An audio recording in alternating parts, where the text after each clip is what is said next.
AFI have been through a lot over the years. They started off as a fairly generic but very solid melodic hardcore band, and they transitioned into a horror punk band and definitely kind of brought elements of things like the Misfits back into punk music and kind of formed their own little niche. Then after that, they kind of broke into the mainstream with their album Sing the Sorrow, and then even further with December Underground, which saw them transition even further away from where they had kind of started. There was a ton of changes that were out. Sing the Sorrow brought in a heavy layer of production. December Underground went even further with that, especially with the electronic work and the kind of oversaturation of electronic work throughout that album. And it was kind of left up in the air as far as where AFI would go next. Nobody really was sure at this point because they had changed so many times and fairly drastically their shift in style. So we were left waiting quite some time, and now 3 years after December Underground, we get Crash Love. Take everything you think you know about how an AFI album should sound and just throw it out the window with Crash Love. Take all the electronic work, all the overproduction, the dramatic guitar riffs, the hardcore screaming, everything like that, and the outward aggression is just kind of tossed aside, and we get a much simpler and more pure AFI. It's more hard rock than anything else, but it's probably one of the most earnest efforts that we've really ever gotten from the band, and it's absolutely fantastic to kind of see them just peel back all the layers that they had been adding over time and just give us a more refined experience and really kind of reintroduce us to what AFI actually is. And that's why I kind of consider this album to be a bit of a reboot of the band. Again, Sing the Sorrow brought in the production, it polished things up, but it still kind of had a foot in the door of their hardcore roots, their horror punk roots. December Underground just went overboard with the production and like I said, the electronic work featured on every single track, the manipulation on every single track. It's just outward, it's in your face. And this, even though there is definitely electronics on here, it's much less on here. It's not as busy of an album as December Underground. Now, outwardly, this album is kind of a bit sappy, a bit poppy in a lot of ways, which is a little bit different from anything that we've gotten from the past. I mean, their first two albums were definitely leaning towards the more poppier side of things with the melodic hardcore that they had. It wasn't ever quite pop punk or anything like that, but it wasn't quite as aggressive as other hardcore bands, things like that, which is something that kind of really did change with Shut Your Mouth and Open Your Eyes. But going back to those first two albums, you really kind of heard the elements that were there. And as they kind of pushed towards more mainstream, they definitely kind of brought some of that back and that catchiness back to it. And here, at least on the surface, we get probably the most accessible AFI album to date, even more so than anything, even more so than Sing the Sorrow. But this time, the efforts there to appeal to a bigger audience don't really seem like they're done in any attempt to gain a certain audience or anything like that. It just sounds like they kind of poured their heart out into it, and that's what came out. And I kind of feel like it's a more earnest effort than in previous albums and things that they have done.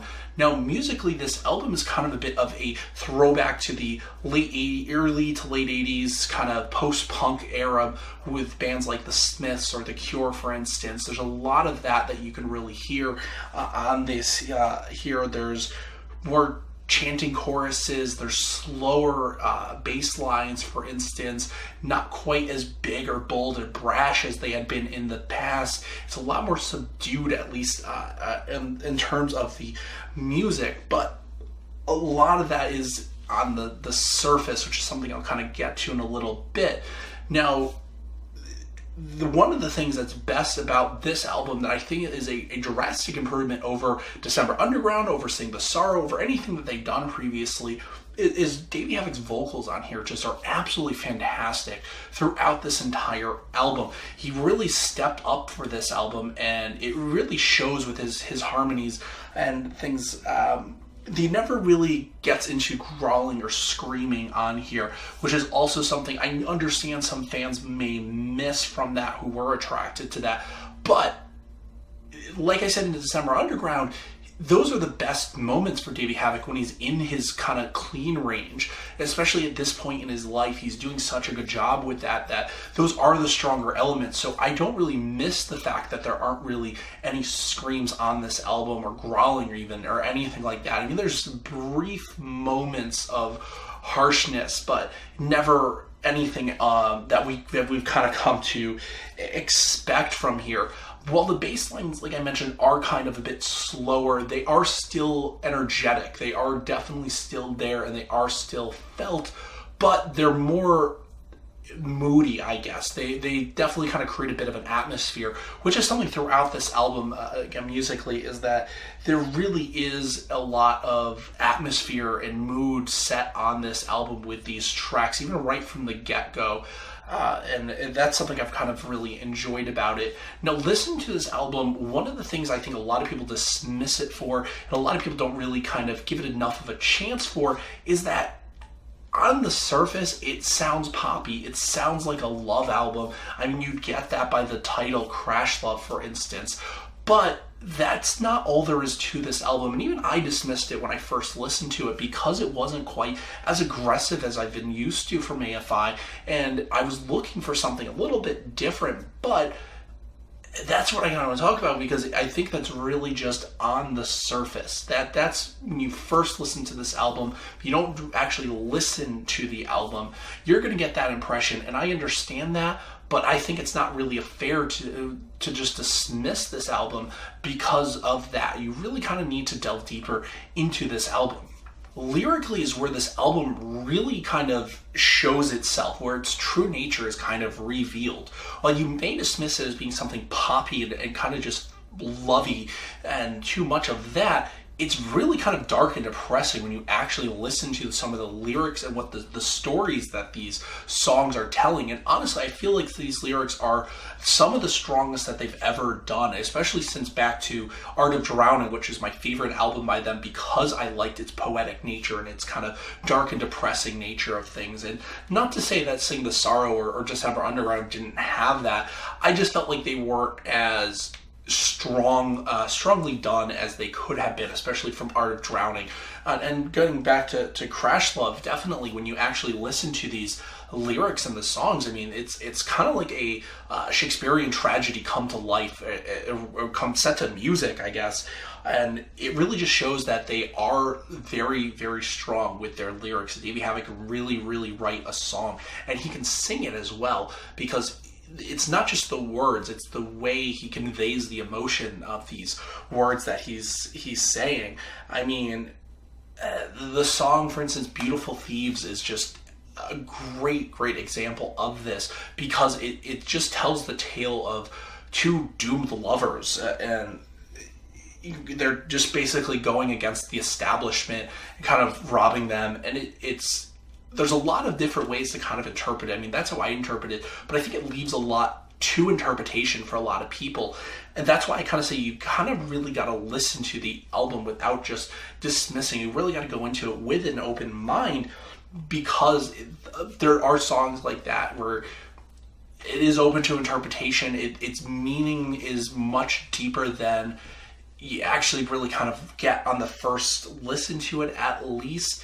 It's a very, very dark tragedy. The song Veronica Sawyer Smokes is another one that's kind of about unrequited love, about somebody kind of how you would die if somebody noticed you. And again, it's done so well, especially the delivery from Davey Havok, that you really get this kind of depressing mood, even though the music itself is kind of, like I said, mainstream rock, hard rock, and kind of poppy in a lot of ways. It's lyrically and vocally that you get this entirely different album than what you may hear at first. A lot of it is just under the surface, and there's just so much going on. I mean, there are a few tracks on here, like for instance, Torch Song, I think, which opens up the album, really kind of feels more like traditional AFI, or the song Sacrilege, which is kind of a big fuck you to religion, for instance. I think that one really is kind of more in line with what we would expect from AFI, but overall the tracks in general are, at least outwardly, are so different than anything that we'd expect. I think a lot of people dismiss it for that reason, because it's not what they expect. But that's what I'm saying. You got to give it a listen with an open mind and really kind of embrace what the lyrics are actually saying, because they do paint such a vivid picture in your mind with a lot of the songs on here that it's almost clashing a bit with the style of the music and the lyrics and the vocal work. But it works in a lot of ways because of that. It feels like it's just weird in its own way, and that's something I generally like about this album. I mean, you really got to go under the surface for what this album really is trying to say. Thank you so much for watching the AFI review series part 10, looking at Crash Love. Join us next week. We're going to be taking a look at 2013's Burials.